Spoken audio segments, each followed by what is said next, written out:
అందరికీ వందనాలు. కంపోస్ట్ ఎరువు ఇలా తయారు చేసుకుంటారండి.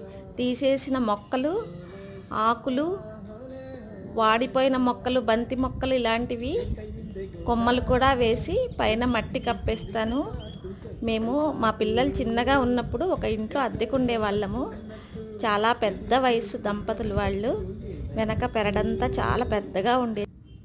చాలా తెలివిగా వ్యవసాయదారి కుటుంబమో ఏమో పెరడంతా చాలా బాగా ఉపయోగించుకునేవాళ్ళు. వెనక వాడకపు నీరు వెళ్ళే దగ్గర అరటి మొక్కలు పెట్టారు.